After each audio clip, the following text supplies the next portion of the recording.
If you enjoy dark romance and powerful love stories, don't forget to subscribe. We post new stories daily. Hit the like button if this story captures your heart, and tell us in the comments where you're watching from and what time it is for you right now. The dust motes danced in the single beam of halogen light I'd set up on the floor. It was quiet in the vault. A heavy, suffocating kind of silence that only exists in places built to hoard millions of dollars and then abandoned for a decade. My name is Quinn, and I spend my life in the skeletons of the city. I'm an architectural archivist. It sounds fancy, but mostly it means I breathe in asbestos and document the crumbling glory of old Chicago before developers come in and turn history into condos. The Midnight Trust Bank was my current project. It was a fortress of Art Deco stone and steel, empty since the late 90s. It was supposed to be empty anyway. I adjusted the lens of my camera, focusing on the intricate gearwork of the massive circular vault door. It was beautiful in a severe industrial way. I checked my watch. 11:45 p.m. I pushed my glasses up the bridge of my nose and sighed. I needed 10 more shots, and then I could go home to my cat and a glass of cheap wine. That was when I heard the echo. It was the distinct click of a heavy metal door closing somewhere on the upper level, followed by the scuff of leather on marble. I froze. The security guard, an old man named Earl who spent 90% of his shift sleeping in the booth outside, never came in. Not this deep. I reached for the flashlight on the floor and switched it off, plunging the vault antechamber into darkness. My heart hammered against my ribs like a trapped bird. I backed into the shadow of the open vault door, the cold steel pressing through my thin cardigan. Voices, low, masculine, and echoing down the ventilation shafts. "Swear to you, Ronan. I didn't know it was your shipment." The voice was pleading, wet, desperate. "You didn't know." The second voice was different. It wasn't loud, but it carried a terrifying weight. It was a baritone smooth like aged whiskey and cold like liquid nitrogen. It was the voice of a man who never had to shout to be heard. "I swear. Declan offered me a cut, just to look the other way at the docks. I didn't know the container was yours. Ignorance is not an insurance policy, Marcus. It's a liability." They were coming closer. They were coming down the stairs toward the vault level. I pressed a hand over my mouth, my breath hitching. This wasn't a homeless person looking for shelter. This was business. The kind of business that didn't leave witnesses. I squeezed my eyes shut, praying they would stay in the main lobby. But the footsteps grew louder, purposeful and rhythmic. "Please, Ronan, I have a family. And because of your greed, my family was exposed. My operations were compromised." The footsteps stopped. They were right outside the antechamber. I dared to open one eye, peering through the sliver of space between the vault door and the wall. Two men stood in the dim, ambient light filtering from the street grates above. One was on his knees. He was wearing a rumpled suit, sweat glistening on his balding head. He was shaking so hard I could hear his teeth chattering. The other man stood over him. He was a shadow cut from the night itself. Tall, well over 6 feet, with shoulders that filled out a bespoke black overcoat. He stood with a stillness that was predatory. Even in the dim light, I could see the sharp, aristocratic line of his jaw and the dark hair swept back from his face. He held a gun. It was matte black, fitted with a suppressor, resting casually at his side. "I can fix it," the man on the knees sobbed. "I can fix it, Ronan." "You're right," the dark figure said. "You can." He raised the gun. I squeezed my eyes shut. Put. The sound was sickeningly quiet. A soft thud followed as the body hit the concrete floor. I bit down on my lips so hard I tasted copper. "Do not scream. Do not move. Do not breathe. Clean this up," the man, Ronan, said to the empty air. A third man stepped out of the shadows near the stairs. I hadn't even seen him. "Yes, boss? And the perimeter?" "Secure it. I want to know how Marcus got this far without us knowing." Ronan turned. He was turning toward the vault. My lungs seized. He walked slowly, inspecting the old architecture with a casual disinterest, as if he hadn't just executed a man 5 yards away. He stepped into the antechamber. I was hidden in the shadows, but I had left my camera tripod set up in the center of the room. He stopped. The silence that stretched out was heavier than the vault door. He looked at the tripod. Then, slowly, he turned his head toward the gap where I was hiding. He didn't shout. He didn't lunge. He just stared into the darkness, his eyes adjusting. "Come out," he said. His voice vibrated in my chest. It wasn't a question. My legs felt like jelly, but I knew if I ran, I'd be dead before I reached the stairs. I stepped out from behind the heavy steel door, my hands raised, trembling violently. He watched me. He didn't raise his gun. He just looked at me with an intensity that felt like a physical touch. His eyes were the color of a stormy sea, dark gray, flecked with something dangerous. A thin, pale scar ran along his jawline, disappearing into his collar. "I didn't see anything," I whispered. My voice was barely audible. He took a step closer. The scent of him hit me. Expensive cologne, tobacco, and the metallic tang of blood. "You saw everything," he corrected calmly. He tilted his head, studying me like I was a structural anomaly in the blueprints. "You're the archivist, Quinn." He knew my name. The blood drained from my face. "How? I own this building," he said simply. "I know everyone who enters it. I just didn't expect you to be working past midnight on a Friday." He holstered the gun. The movement gave me a false spark of hope. "I'll leave," I said, taking a tiny step back. "I won't say a word, I swear. I just want to go home." Ronan laughed softly. It was a dry, humorless sound. "You think you can walk out of here after watching me put a bullet in a traitor's skull? You think I stay alive by trusting the fear of civilians? I'm not a threat to you," I insisted, finding a shred of courage in my terror. "You are a loose end," he said. He closed the distance between us in 2 long strides. Before I could react, his hand wrapped around my upper arm. His grip was iron, but he didn't bruise me. "And I don't leave loose ends. Are you going to kill me?" I asked, my voice cracking. He looked down at me. For a second, something flickered in those gray eyes. Curiosity? Annoyance? "If I were going to kill you, Quinn, you'd already be on the floor with Marcus." He pulled me toward the exit, past the body I refused to look at. "But you're coming with me." "Where?" "Somewhere you can't talk." The drive was a blur of city, lights streaking across tinted windows. I sat in the back of a black SUV that smelled of leather and sanitizer.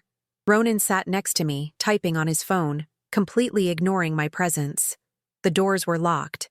The driver, the man who had appeared from the shadows, drove with military precision. I hugged my cardigan around myself, my camera bag at my feet. I was oscillating between panic and a strange, surreal numbness. I was being kidnapped by a man who looked like a GQ model and killed like a machine. We pulled into the underground garage of a glass needle of a skyscraper in the financial district. The elevator ride was silent and agonizingly long. There were no buttons. Ronan scanned a keycard, and we shot up to the penthouse. When the doors opened, I stepped into a world that was the polar opposite of the dusty, decaying bank. The penthouse was a cavern of glass, steel, and dark wood. The entire city of Chicago was spread out below us, a grid of gold and amber lights. Furniture was modern, low, and Italian. It was beautiful, immaculate, and utterly cold. It felt less like a home and more like a command center. "Adrian," Ronan said to the man who had followed us in, "stay downstairs. No one comes up without my direct approval." "Understood, boss." Adrian gave me a pitying look before the elevator doors slid shut, sealing me in. Ronan took off his overcoat and tossed it onto a leather armchair. Beneath it, he wore a black dress shirt rolled up to the elbows, revealing forearms roped with muscle and a tattoo of a serpent winding around his left wrist. He walked to a bar cart and poured 2 fingers of amber liquid into a crystal glass. He didn't offer me any. "Here's the situation," he said, turning to face me. He took a sip, his eyes tracking my every movement. "You witnessed a capital crime committed by the head of the O'Malley Syndicate. That's me, in case you haven't pieced it together." "I don't care who you are," I said, my voice shaking less. Now, anger was starting to burn through the fear. "I have a life. I have a job. My sister calls me every morning at 8 a.m. If I don't answer, she'll call the police. Your sister, Maya, lives in Seattle, works as a barista," Ronan recited flawlessly. A chill went down my spine. "Don't you dare touch her." "I have no interest in a barista in Seattle," Ronan said dismissively. "But you need to understand the gravity of your position. The man I killed was selling information to a rival faction. That faction is currently hunting for weaknesses in my organization. If they find out there's a witness, a civilian witness, they won't ask you nicely to keep quiet. They will torture you for a description of me, and then they will peel your skin off." I swallowed hard. "So, you're protecting me?" He walked toward me, stopping inches away. He towered over me. "I'm containing you. Until I neutralize the threat from the rival faction, Declan's crew, you stay here. You don't leave this apartment. You don't use the phone. You don't go near the windows without the blinds drawn. For how long? As long as it takes." "This is kidnapping," I snapped. "This is survival," he countered smoothly. "You can scream, you can cry, you can throw things. The walls are soundproof. Or you can accept that for the next few weeks, your world is this room, and you are alive because I decided you were worth the trouble." He leaned down, his face close to mine. I could see the individual flecks of silver in his irises. "Be smart, Quinn. You have the eyes of someone who notices details. Notice this. I am the only thing standing between you and a shallow grave." The first 3 days were a test of wills. I didn't cry. I refused to give him the satisfaction. I staked out the guest bedroom, which was larger than my entire apartment, and treated it like my bunker. Ronan was a ghost. He left before I woke up and returned late at night. The only proof of his existence was the smell of coffee in the kitchen, and the occasional muffled conversation from his office. I spent my time exploring the cage. I read the books on his shelves. Marcus Aurelius, Machiavelli, books on structural engineering. That surprised me. The man was a killer, but he understood load-bearing walls. On the 4th night, I was in the kitchen, trying to figure out his complex espresso machine. It was 2 a.m. I couldn't sleep. "It requires more pressure," a voice said from the doorway. I jumped, nearly dropping the portafilter. Ronan was leaning against the doorframe. He looked exhausted. His tie was undone, hanging loose around his neck, and his hair was mussed. There was a dark stain on the sleeve of his white shirt. Blood. He walked past me, his movements slightly stiffer than usual, and fixed the machine. He poured 2 cups. "Drink," he said, sliding one across the marble island to me. "You're bleeding," I said, pointing to his arm. He glanced at the crimson stain spreading on the white cotton. "Occupational hazard. You should go to a hospital." "I can't. Gunshot wounds trigger police reports." "You were shot?" I stared at him. He was sipping his coffee as if he'd just nicked himself shaving. "Grazed. It's fine." He tried to lift the cup with his right hand, and a grimace of pain flashed across his stoic face. He set the cup down quickly. I sighed. I hated him. I hated that he kept me here.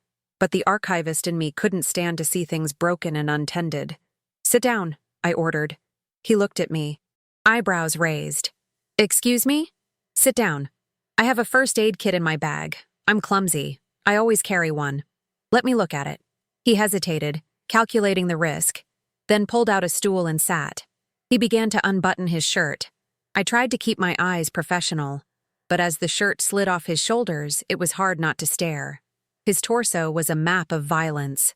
There were scars, knife slashes, old bullet wounds, burns, etched across sculpted muscle. He was a monument to survival.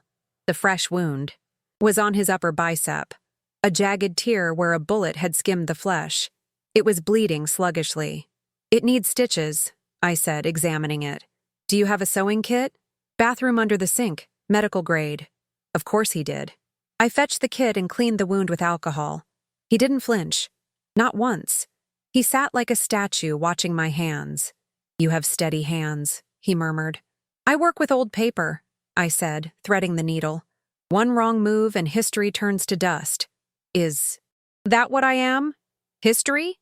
"You're a ruin," I said, piercing his skin. He hissed a breath through his teeth, but didn't pull away. "A structurally unsound ruin that's going to collapse if you don't reinforce your foundations." He chuckled darkly. And you're the architect? I'm just the person trying to keep the blood off the floor. We fell into silence as I worked. It was an intimate, heavy silence. I was touching him, hurting him to heal him, and he was allowing it. The heat radiating from his body was intense. I could feel his pulse thumping steadily against my fingertips. When I tied off the last stitch and taped the gauze over it, I stepped back. Done. He flexed his arm cautiously. Good work. He stood up, and suddenly we were very close. He was shirtless, smelling of antiseptic and musk. The air between us felt charged, like the atmosphere before a thunderstorm. He looked at me, his gaze dropping to my lips, then back to my eyes. For a moment, I thought he was going to kiss me. My heart raced, betraying my brain. I wanted him to. God help me, I wanted the monster to kiss me. He stepped back. The mask slammed back into place. Go to bed, Quinn. A week later, the dynamic shifted. I was no longer just a prisoner. I was a fixture. We ate dinner together. We argued about politics, about art, about the city. He discovered I had a sharp tongue, and he seemed to enjoy provoking it. One evening, he came home carrying a garment bag and a shoebox. Put these on, he said, tossing them onto the sofa where I was reading. I opened the bag. It was a dress, black silk, floor length, with a slit that went up to my thigh and a neckline that plunged dangerously low. Where are we going? I asked. An auction, he said. Underground, high stakes. I need to make an appearance to show the city I haven't been weakened by the rumors of the traitor. And I am what? The prop? You are the distraction, he said, adjusting his cufflinks. And I need someone I trust to watch. The room while I watched the deal. I paused. You trust me? He stopped moving. He looked at me, and for the first time, he looked vulnerable. You didn't run when the door was unlocked yesterday. You stitched me up. You haven't screamed. Maybe I'm just biding my time. Maybe, he said softly. Get dressed, Quinn. When I walked out of the bedroom 30 minutes later, Ronan was waiting by the elevator. He was wearing a tuxedo that fit him like a second skin. When he saw me, he stopped. His, eyes raked over me, slowly, possessively, devouring the way the black silk clung to my curves. He walked over to me and picked up the diamond necklace from the box on the table. Turn around. I turned. His cold fingers brushed the nape of my neck as he fastened the clasp. His breath ghosted over my ear. You look dangerous, he whispered. Good, I breathed. The auction was held in the basement of a decommissioned cathedral. It was a gathering of wolves in designer clothing. The air smelled of money and malice. Ronan kept a hand on the small of my back the entire time. It was a brand. Mine. We moved through the crowd. Men nodded to him with respect and fear. Women looked at him with hunger. But he only looked at me. That's him, Ronan murmured in my ear. He nodded imperceptibly toward a booth in the corner. A man sat there, surrounded by bodyguards. He was younger than Ronan, with a cruel mouth and restless eyes. Declan, I guessed. He's the one who bought the info from Marcus. He's the one trying to take the Southside docks. As if sensing his name, Declan looked up. His eyes locked on Ronan, then slid to me. He grinned, a lewd, oily expression that made my skin crawl. He raised his glass to me, mouthing something that looked like pretty thing. Ronan's hand tightened on my waist. It wasn't painful, but it was rigid. Don't look at him, Ronan commanded, his voice dropping to a subterranean growl. I'm not afraid of him, I lied. You should be. He breaks things just to see how they shatter. We left an hour later, after Ronan secured the bid on a shipping container route. In the limo, the adrenaline was crashing. I was shivering. Ronan took off his tuxedo jacket and draped it over my shoulders. The warmth of his body enveloped me. You did well, he said. Is it always like that? I asked. The tension? The feeling that violence is just a second away? Always. He looked at me, his face shadowed by the passing streetlights. It's a dark world, Quinn. I tried to keep you out of it. I'm in it now. He reached out and tucked a strand of loose hair behind my ear. His hand lingered on my cheek. His thumb traced my lower lip. Yes, he whispered. You are. He kissed me then. It wasn't gentle. It was acclaiming. He tasted of scotch and power. I grabbed the lapels of his shirt and pulled him closer, drowning in the darkness of him. For a moment, I forgot he was a killer. I only knew he was the only solid thing in a world that was spinning off its axis. Thank you so much for staying with us. If you're still here, comment the word boss so I know you've made it to this point of the story. The next day was the mistake. Ronan had left early for a meeting with the union heads. The penthouse felt empty. I was still buzzing from the kiss, from the way he had looked at me before he left, like he didn't want to go. I felt safe. That was the error. I felt like the danger was theoretical. I found a burner phone in his desk drawer. I knew I shouldn't. I knew the rules. But I missed my sister. I just wanted to hear her voice. I turned it on and dialed. Hello? Maya's voice. Maya, it's me. I'm okay. I can't talk long, but I'm safe. Quinn! Oh my God, where are you? The police said, I have to go. I love you. I hung up and shoved the phone back. It was 30 seconds. Just 30 seconds. But in Ronan's world, 30 seconds is a lifetime. 2 hours later, the elevator dinged. I stood up, smiling, expecting Ronan. It wasn't Ronan. The doors opened to reveal 3 men I didn't know. They wore maintenance uniforms, but they moved like soldiers. Ms. Quinn, the leader said. He had a scar running through his eyebrow. Mr. O'Malley sent us. There's a gas leak. We need to evacuate you. I hesitated. Ronan would have called. Ronan would have sent Adrian. I'll wait for him to call me, I said, backing toward the kitchen where the knives were. The man smiled. It wasn't a nice smile. We insist? They moved fast. I grabbed a heavy ceramic vase and threw it, smashing it against the leader's shoulder. But the second man tackled me. I screamed, kicking and clawing. I bit a hand that covered my mouth, tasting salty skin. Grab her! Declan wants her alive. They dragged me into the elevator. I fought with everything I had, but they were too strong. They sedated me with a needle to the neck. The world went gray, then black. I woke up in the rain. I was lying on wet asphalt in a narrow alleyway. My head throbbed with a, blinding rhythm. My dress, the beautiful black silk, was torn at the shoulder. My lip was split. I tried to sit up, but my ribs screamed in protest. I had been beaten. Not killed, not raped, but beaten. A message. I was a message written in bruises. Tell your boyfriend, a voice hissed from the shadows, that the docks belong to Declan. Next time, we don't leave you breathing. Footsteps retreated. A car engine roared and faded. I was alone. It was raining hard now, a freezing Chicago downpour. That mixed with the blood on my face. I curled into a ball against the brick wall, shaking so hard my teeth clicked together. I was terrified. I was broken. I didn't know how much time passed. Minutes? Hours? Then I heard it. The roar of an engine. Tires screeching to a halt at the mouth of the alley. A car door slamming with violent force. Quinn! The voice was a raw roar. I tried to call out, but it came out as a whimper. Footsteps splashing through the puddles. Running. Then he was there. Ronan. He looked like a demon. His hair was plastered to his skull by the rain. His suit was soaked. He held a gun in one hand, but he holstered it the moment he saw me. He dropped to his knees in the mud, sliding the last foot to reach me. He didn't care about the Italian wool suit. He didn't care about the filth. Quinn, he breathed, his voice breaking. I flinched when he reached for me. I couldn't help it. My body was anticipating another blow. Ronan froze. The sight of me flinching from him broke something in his face. The mask shattered completely. I saw pure, unadulterated agony in his eyes.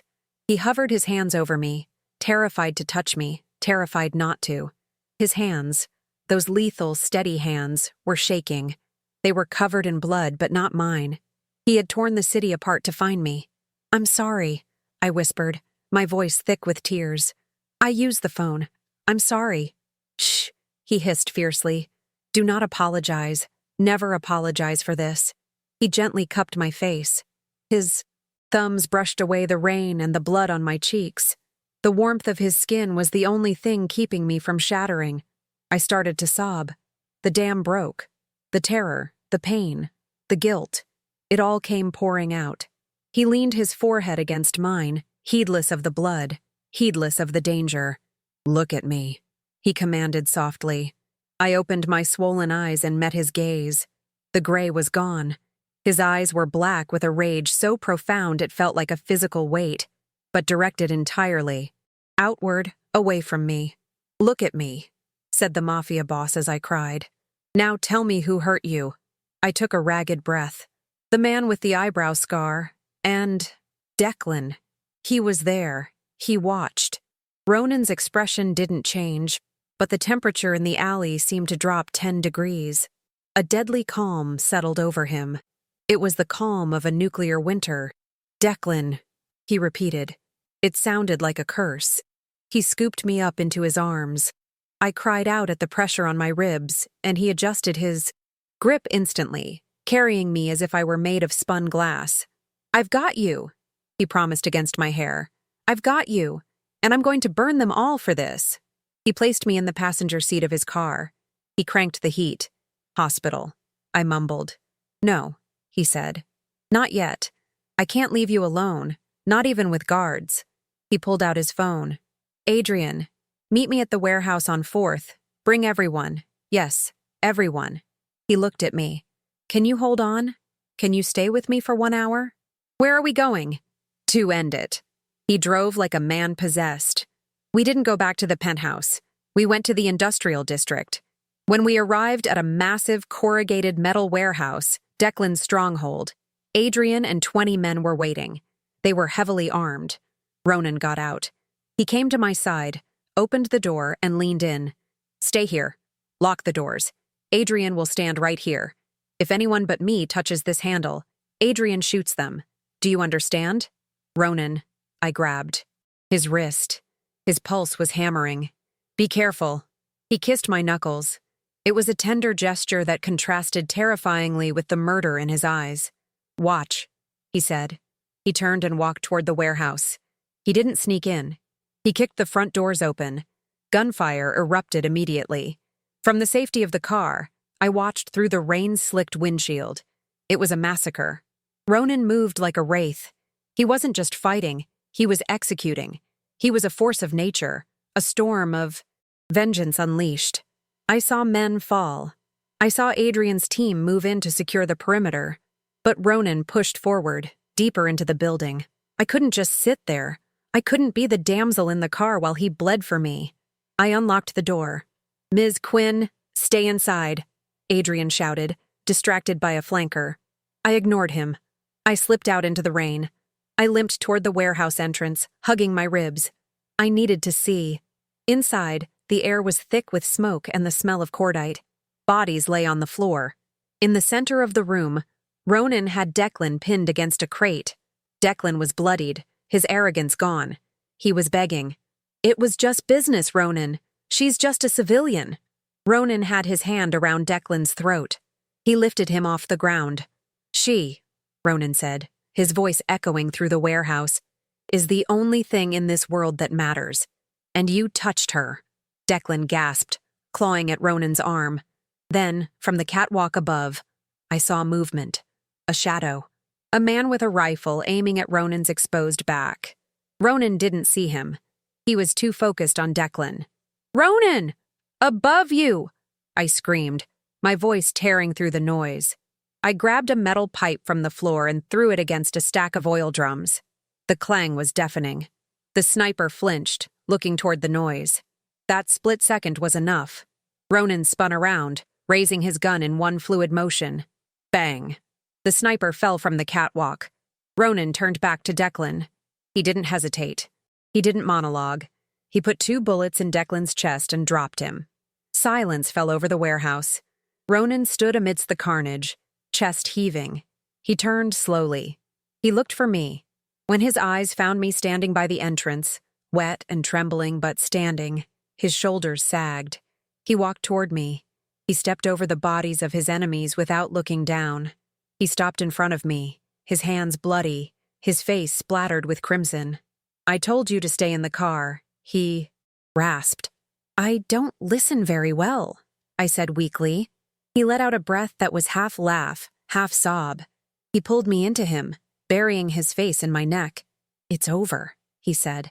They're gone. No one will ever touch you again. We went home. A private doctor came to the penthouse. I had 2 cracked ribs and a lot of bruising, but I would heal. Ronan didn't leave my side. He sat in the chair next to the bed while the doctor worked. He held my hand. Later, when the doctor left, and the city lights were glowing outside the window, the silence returned.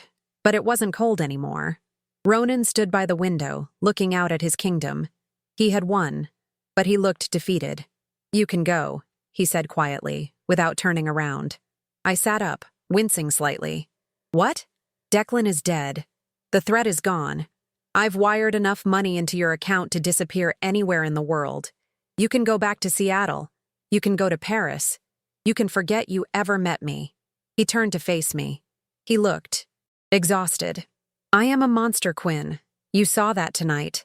I drag darkness with me wherever I go. You almost died because of me.